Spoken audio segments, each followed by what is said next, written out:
Assalamualaikum warahmatullahi wabarakatuh. Saudara, kembali kita memberikan pengayaan tentang desain proposal penelitian, di mana pada pembahasan kali ini kita berbicara tentang pengembangan instrumen. Instrumen adalah merupakan bagian dari proposal yang harus dilengkapi tatkala kita merumuskan atau menyusun sebuah proposal yang baik. Kelengkapan dari proposal adalah salah satunya instrumen. Selain tentu kelengkapan-kelengkapan yang lain, menjadi juga kewajiban di dalam kita menyusun atau merancang sebuah proposal penelitian yang baik. Untuk itu pada kesempatan ini kami ingin memberikan pengayaan, pembekalan dalam perspektif desain instrumen penelitian. Ada beberapa hal yang kita bahas dalam desain pengembangan instrumen penelitian ini. Desain pengembangan instrumen ada 4 bagian yang kita bahas. Pertama adalah konsep dari instrumen itu sendiri, dan termasuk juga pengembangan instrumen yang kita kenal juga dalam istilah lain. Pengembangan instrumen itu adalah membuat instrumen pengumpulan data atau membuat instrumen penelitian. Jadi kita bahas nanti ada 4 aspek dalam bagian ini. Pertama adalah konsep instrumen dan pengembangan instrumen itu sendiri. Yang kedua kita juga bicara nanti di aspek kisi-kisi daripada instrumen. Ini khusus dalam penelitian kuantitatif. Yang ketiga adalah teknik pengembangan instrumen yang digunakan dalam penelitian baik kuantitatif maupun kualitatif. Yang keempat adalah kalibrasi. Nah, kalibrasi ini kita kenal juga dengan istilah lain adalah uji coba instrumen. Ini pun sebenarnya berlaku di dalam penelitian kuantitatif. Di kualitatif tidak ada kalibrasi ini, khusus dalam penelitian kuantitatif. Saudara, kita perlu juga memahami secara umum dalam pengembangan instrumen itu. Pada penelitian kuantitatif, kita mengenal beberapa instrumen yang populer digunakan oleh peneliti adalah diantaranya angket, kemudian juga adalah kita kenal dengan kuesioner, kemudian ada juga tes, dan kemudian ada juga nanti kita kenal dengan lembar observasi atau checklist. Ini biasanya digunakan untuk meneliti tentang skill atau kecakapan dari responden yang akan kita teliti. Nah, kemudian dalam penelitian kualitatif kita mengenal ada 3 jenis instrumen nanti yang digunakan, yaitu panduan observasi, panduan wawancara, dan panduan dokumentasi. Nah, inilah 2 jenis atau model penelitian yang kita gunakan di dalam penelitian akademik untuk penelitian disertasi, tesis, atau juga skripsi. Jadi 2 jenis instrumen dari 2 penelitian ini tentu juga memiliki perbedaan dan karakteristik tersendiri. Nah, kita bahas dari mulai yang pertama adalah pemahaman tentang instrumen itu sendiri. Instrumen penelitian adalah pertama sebagai alat pengumpul data penelitian baik kualitatif maupun penelitian kuantitatif. Yang kedua, instrumen dikembangkan dari indikator atau indikator penelitian yang turun dari teori yang sudah kita bangun.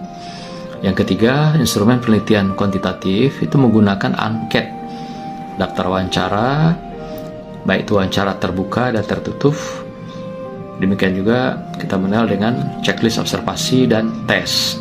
Nah, inilah yang lazim digunakan dalam penelitian kuantitatif. Sedangkan dalam penelitian kualitatif, kita cenderung menggunakan adalah panduan observasi, panduan wawancara, dan panduan dokumentasi.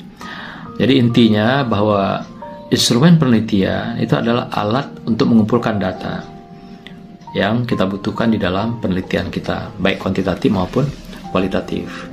Yang berikutnya, apa yang dimaksud dengan pengembangan instrumen? Nah, pengembangan instrumen ini adalah teknik membuat instrumen yang dikembangkan dari indikator. Nah, indikator ini kan diturunkan dari teori yang sudah dibangun sebelumnya, yang kita kembangkan juga berdasarkan variabel atau tema-tema penelitian kita yang kita rangkai menjadi judul penelitian. Nah, inilah yang turun menjadi indikator. Inilah yang menjadi sandaran kita di dalam mengembangkan instrumen yang baik, harus bertolak dari indikator. Jadi bukan instrumen itu muncul tiba-tiba ujuk-ujuk tanpa hubungan dengan teori dan indikator yang sudah kita bangun. Nah, inilah pentingnya kita memahami mengapa penelitian itu sebenarnya adalah sebuah rangkaian yang tidak terpisahkan.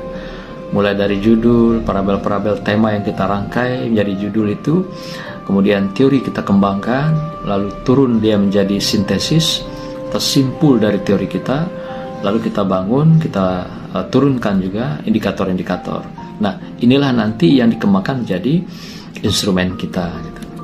Saudara, instrumen penelitian dalam kuantitatif tadi sudah sampaikan ada 4 macam: angket, kuesioner, tes, dan atau checklist. Jadi 4 inilah yang digunakan, yang populer di dalam penelitian kuantitatif. Nah, Anda tinggal lihat nanti sesuai kebutuhan. Misalnya kita menggunakan angket, itu berarti kita menggunakan model skala Likert, itu yang paling populer karena data yang kita gunakan adalah data ordinal dari mulai yang tertinggi sampai terendah. Misalnya sangat setuju, setuju, kemudian yang ketiganya netral, lalu yang keempat tidak setuju, nah terakhir lagi ekstrimnya adalah sangat tidak setuju. Itulah yang dikenal dengan istilah data ordinal yang kita gunakan dalam penelitian untuk data-data yang menggunakan angket.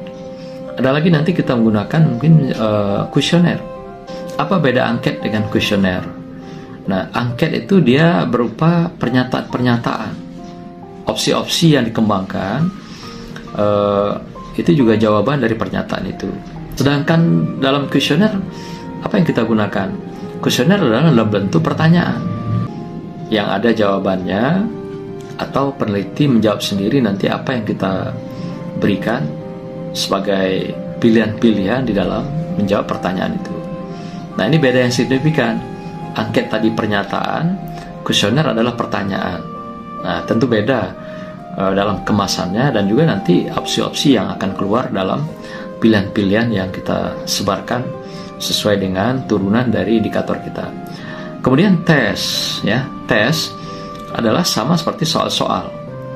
Soal-soal apakah juga pilihan berganda, kemudian apakah betul salah atau mencocokkan antara pilihan-pilihan kata satu dengan yang lain.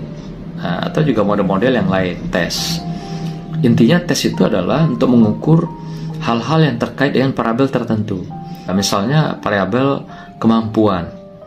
Apakah kemampuan pemimpin, kemampuan manajemen, kemampuan inovasi, ya.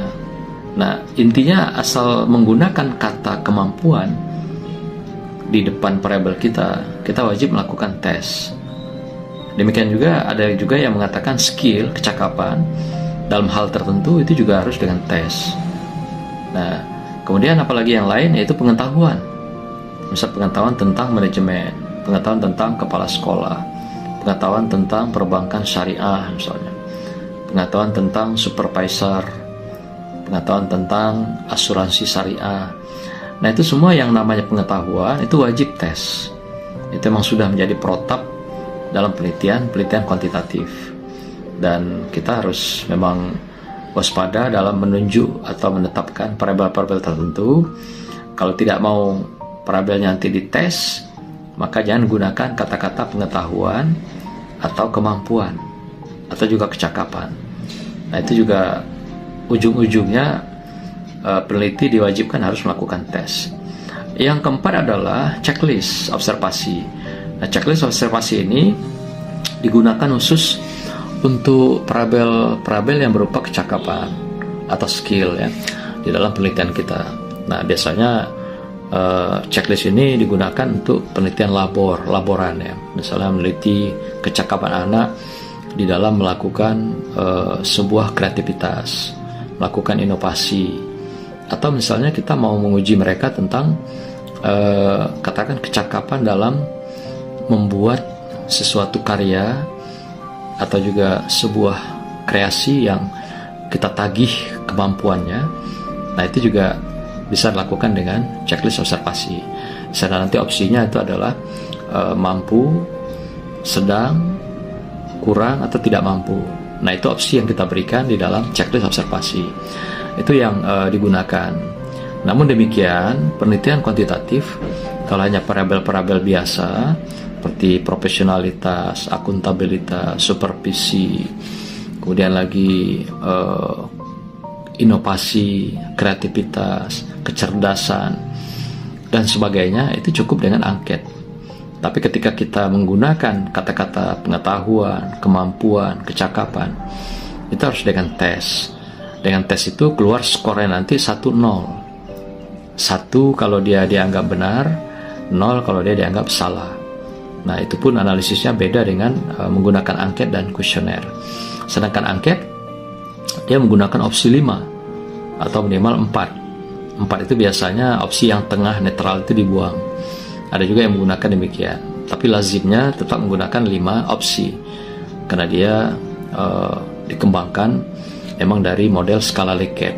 Skala Likert itu memang memberikan 5 opsi. Mulai dari opsi pada ekstrim yang sangat-sangat baik atau sangat setuju, sampai pada yang ekstrim sangat tidak baik atau sangat tidak setuju.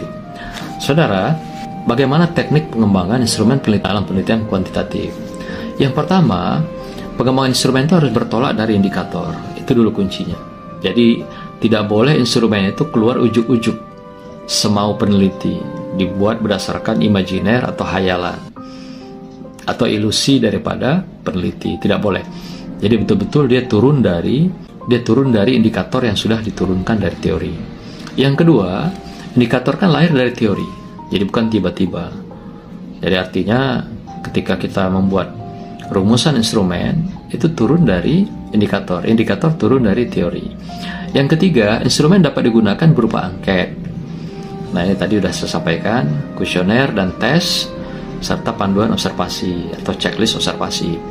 Demikian juga di dalam penelitian kualitatif, kita bisa menggunakan wawancara, demikian juga dokumentasi, dan juga yang paling penting adalah observasi, panduan observasi. Nah, kualitatif itu dia tidak menggunakan istilah instrumen-instrumen yang pakai opsi dan jawaban, tapi dia adalah merupakan panduan bagi seorang peneliti untuk mendapatkan data-data observasi, wawancara, dan dokumentasi.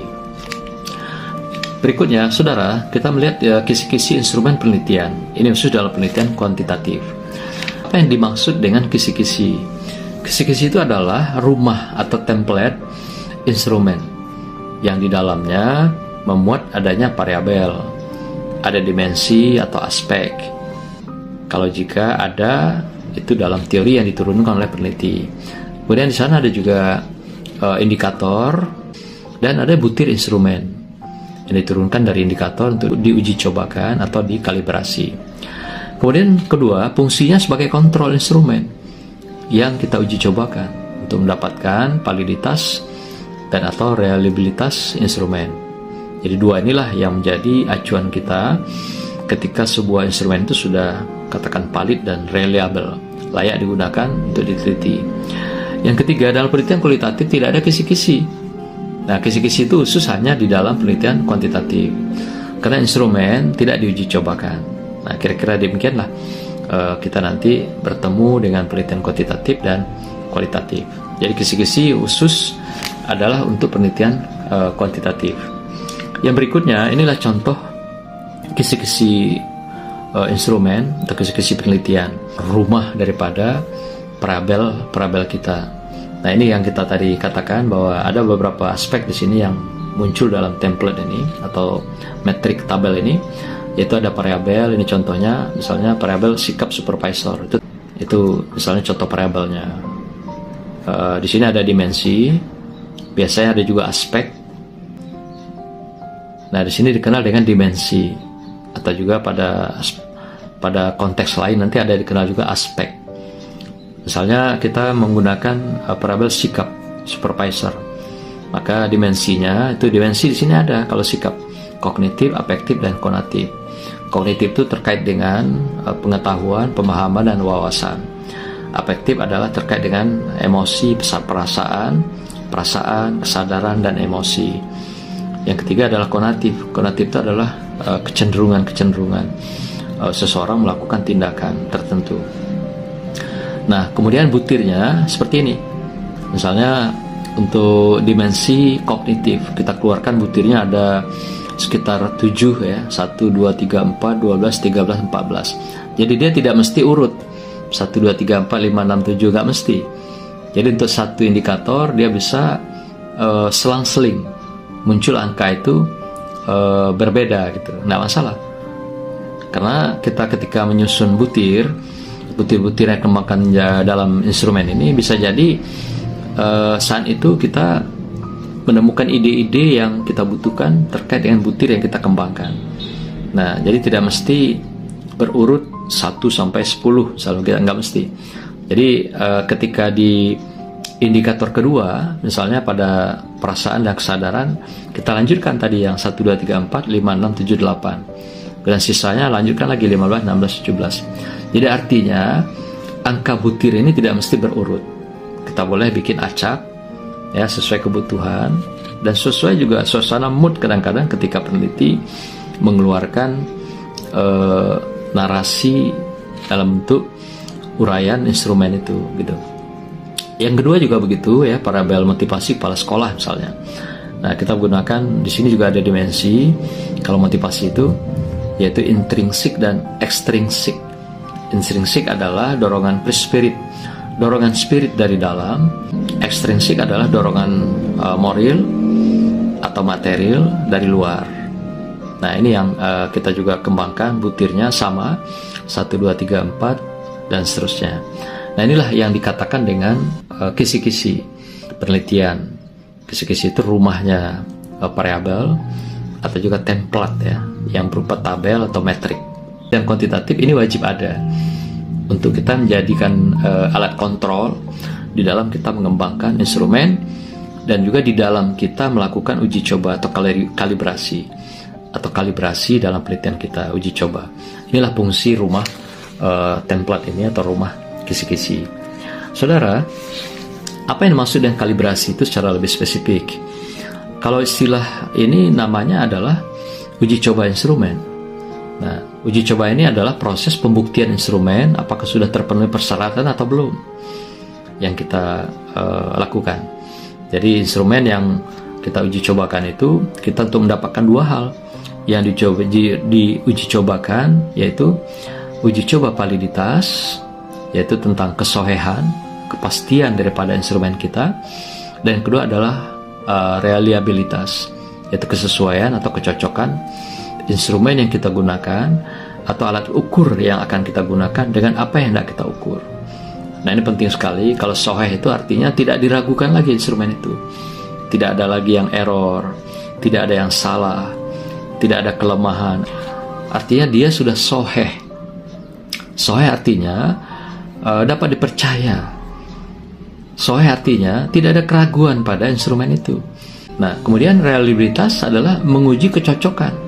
Cocok nggak instrumen yang kita gunakan itu dengan apa yang kita mau teliti atau kita ukur? Sesuai nggak alat ukur kita ini dengan apa yang hendak kita ukur? Contoh misalnya kita mau mengukur gula. Tentu yang digunakan adalah kilogram. Tentu tidak bisa kita gunakan kalau mengukur gula, menakar gula itu dengan timbangan emas. Timbangan emas dia menggunakan gram. Nah, tentu beda hasilnya nanti. Jadi kalau kita mau mengukur gula, gunakanlah timbangan kilogram. Kalau emas, gunakanlah gram. Demikian juga kalau kita mau mengukur misalnya jarak yang pendek, kita mengukurnya dengan sentimeter. Tapi jarak yang jauh, kita mengukurnya dengan kilometer. Tentu tidak bisa mengukur yang pendek itu dengan kilometer dan mengukur yang jauh dan panjang itu dengan sentimeter. Itulah kira-kira pemahaman lebih sederhana tentang reliabilitas dalam penelitian kita. Saudara, apa persyaratan kalibrasi harus kita penuhi atau persyaratan uji coba itu? Jadi tidak bisa juga uji coba itu langsung ujuk-ujuk dilakukan. Ada syarat. Pertama, persyaratannya responden yang kita gunakan untuk uji coba itu adalah minimal 30 orang responden. Karena ini yang dikatakan batas minimal yang baik di dalam kita melakukan uji coba dalam instrumen kita. Itu sudah hampir disepakati oleh semua pakar. Yang kedua, untuk penelitian minimal kita gunakan nanti 2 kali lipat dari instrumen, 2 kali lipat dari sampel atau responden yang kita gunakan dalam uji coba. Nah, artinya kalau kita uji coba 30 orang, boleh penelitiannya kita lakukan 60 sampai 100 orang. Atau ada juga yang mengatakan kalau misalnya populasinya 200 orang, diambil 30 orang untuk uji coba, sisanya lakukan untuk penelitian. Nah, itu juga dibolehkan. Karena 200 responden atau populasi itu artinya kita meneliti populasinya sekalian. Jadi artinya berapa yang tersisa dari uji coba kita, sisanya digunakan untuk penelitian atau responden penelitian. Kemudian ketiga, jumlah butir tiap variabel yang kita turunkan itu sebaiknya 40 butir. Jadi 40 butir nanti akan ada yang akan drop, ya, dibuang karena dia tidak valid atau tidak reliable. Nah, maka itu nanti bisa jadi yang dibuang itu biasanya sampai 10%, bahkan ada sampai 15%. Nah, artinya kalau kita merancang 40 butir di dalam uji coba itu, nanti akan keluar itu ya sekitar 34, 35, atau minimal 37 misalnya gitu. Atau juga bisa keluar misalnya 15% dan yang di drop misalnya keluar hanya 32. Jadi artinya jangan sampai nanti butir itu kurang dari 30 untuk menjaring informasi atau data yang kita butuhkan dari responden. Nah, kemudian dalam kalibrasi hanya digunakan untuk variabel angket, tes atau juga kuesioner, dan atau juga untuk melakukan data-data yang dilakukan dengan checklist observasi yang tadi kita katakan untuk meneliti skill daripada objek yang kita teliti. Saudara, apakah fungsi kalibrasi instrumen itu dalam penelitian kuantitatif? Pertama adalah untuk memastikan variabel sudah tidak ada keraguan lagi. Dia sudah sahih dalam penelitian yang akan kita lakukan. Dan kian juga variabel itu sudah cocok atau sesuai apa yang kita ingin ukur dengan alat ukur yang kita gunakan. Kemudian berikutnya, instrumen tentu sudah terstandar, tidak lagi diragukan, dia sudah terukur secara akademis. Yang ketiga, instrumen sudah sahih, valid, dan juga sudah sesuai atau reliable yang kita gunakan dalam sebuah penelitian. Saudara sekalian, teknik dan prosedur kalibrasi instrumen itu bagaimana? Nah, pertama adalah kita kembangkan dari teori dan judul atau dari variabel penelitian menjadi sintesis dan indikator. Kan nanti kan dia kan prosedur itu kan dari judul, teori, kemudian bangun sintesis, lalu indikator. Nah, itu urutannya ya dalam sebuah urutan pekerjaan kita atau prosedur penelitian. Yang kedua, kita kembangkan instrumen dari indikator penelitian. Yang ketiga, uji coba instrumen dilakukan terhadap minimal 30 responden untuk mendapatkan adanya validitas dan reliabilitas instrumen. Keempat, kita tata kembali instrumen yang sudah diuji coba itu. Kita lihat nanti berapa yang drop itu dibuang, kemudian sisanya itu menjadi instrumen yang final. Jadi katakan misalnya instrumen tadi kita rancang 40 butir, lalu dari 40 butir itu 5 drop, lalu dikeluarkan 5 itu. Nah, kemudian kita tata lagi nomor-nomor butirnya 1 sampai 35. Lalu itulah yang kita jadikan instrumen final dalam penelitian kita yang sudah kita keluarkan melalui proses validitas atau uji validitas dan uji reliabilitas. Nah, itu yang kita akan keluarkan dalam instrumen kita yang sesungguhnya, dan nanti kita muat di dalam kisi-kisi terakhir ya, yang merupakan final atau kisi-kisi final yang kita gunakan dalam penelitian. Saudara, bagaimana dengan proporsi populasi dan sampel dalam kalibrasi? Jika populasinya besar, gunakan rumus Slopin yang nanti keluarnya juga adalah dalam bentuk persentase dari besarnya populasi sampel yang akan kita ambil menjadi responden kita. Yang kedua, bisa juga menggunakan model persentase langsung dengan mengambil 5% kalau populasi besar ya, sampai 500 ke atas. Itu boleh 5-10%. Hampir semua peneliti sepakat bahwa 5-10% itu sudah dianggap mewakili dari sebuah populasi. Tentu diambil lebih acak ya, Jadi tidak memilih-milih, kita ambil secara acak. Nah, ini cara-cara yang bisa kita gunakan dalam mengambil sampel penelitian kita. Namun demikian, tetap saja kalau untuk uji cobanya, sepakat para pakar minimal gunakan 30 orang responden. Jadi walaupun dalam populasi yang besar, tapi kita ambil 30 itu dengan acak, dapat mewakili dari semua segmen populasi yang kita jadikan populasi atau sampel penelitian kita. Nah, saudara, bagaimana kita mengembangkan instrumen itu di dalam penelitian kualitatif? Kalau tadi lebih pada kuantitatif, sekarang bagaimana dalam kualitatif? Yang kita kenal dengan instrumen itu adalah sebagai panduan.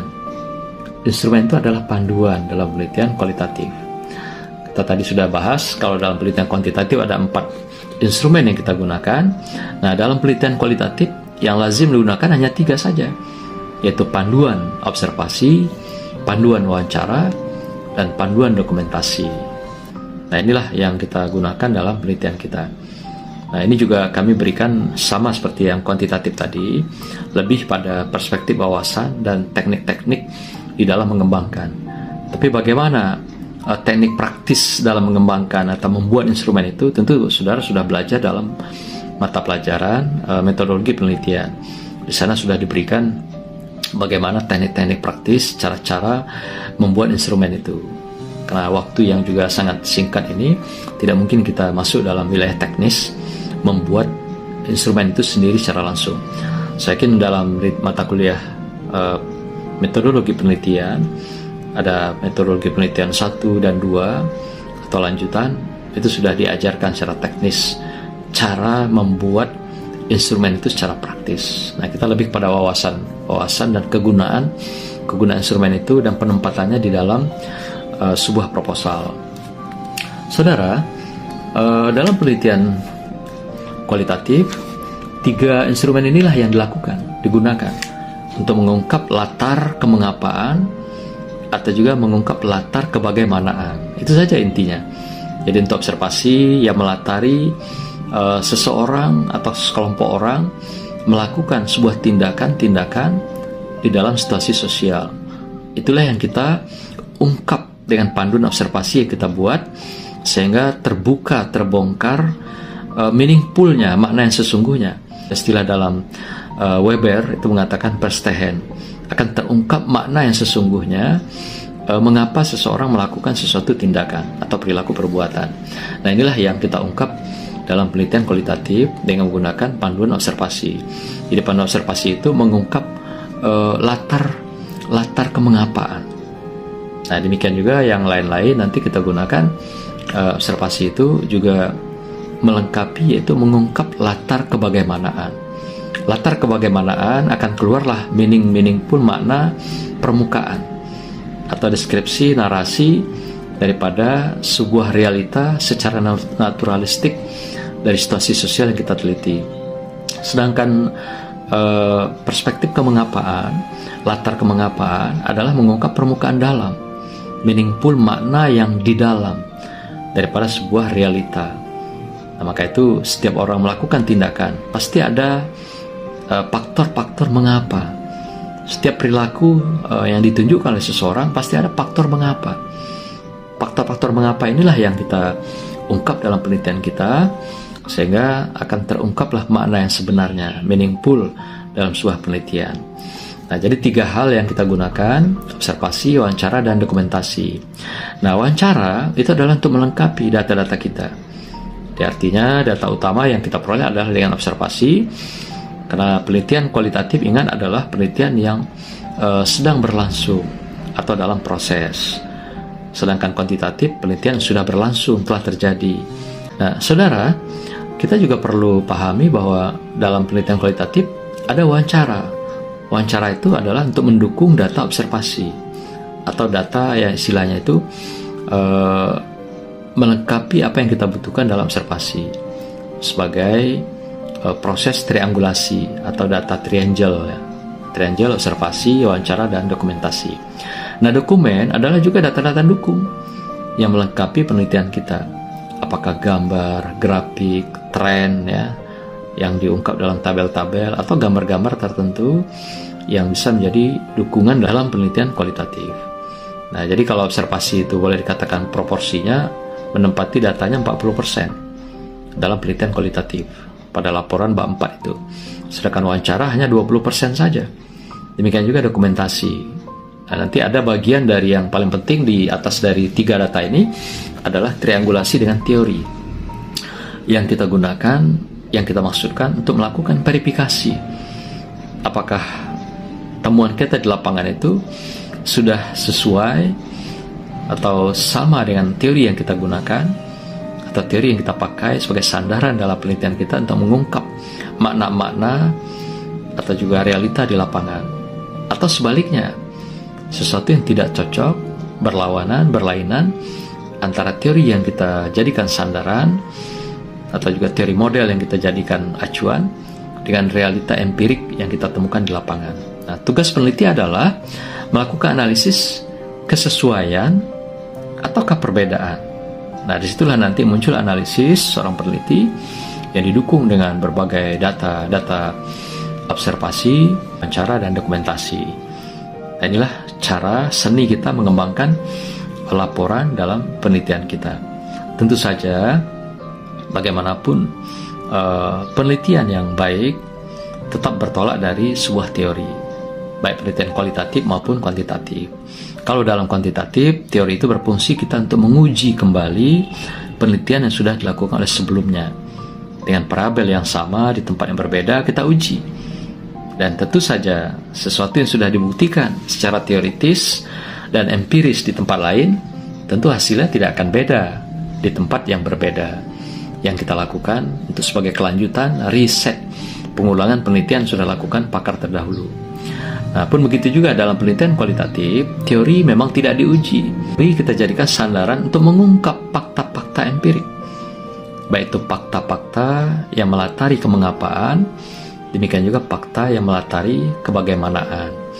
Inilah yang kita jawab dalam penelitian kita, dan juga kita jadikan sandaran teori itu untuk mengungkap, menemukan berbagai makna-makna yang sesungguhnya dengan sandaran teori yang kita gunakan. Nah, kemudian nanti pada akhirnya seorang peneliti melahirkan novelty, sesuatu kebaruan dari sebuah penelitian dilakukan, dari proses penelitian yang dilakukan.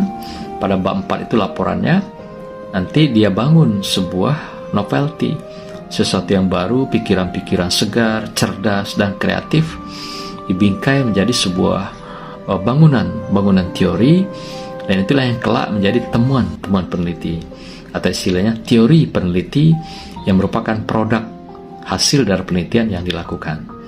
Nah, biasanya itu dibangun di belakang pada bab 5. Setelah kesimpulan ada namanya implikasi. Di implikasi itulah munculnya nanti kebaruan-kebaruan itu atau novelty dari sebuah penelitian yang kita lakukan. Nah, semoga dengan pembekalan atau wawasan tentang pengembangan instrumen ini akan bisa memberikan pencerahan pada kita, sehingga kita bisa membingkai instrumen ini dengan baik, yang merupakan kelengkapan dari proposal kita, yang merupakan alat pengumpul data yang nanti akan kita lakukan penelitiannya di lapangan secara empirik. Semoga bermanfaat. Wassalamualaikum warahmatullahi wabarakatuh.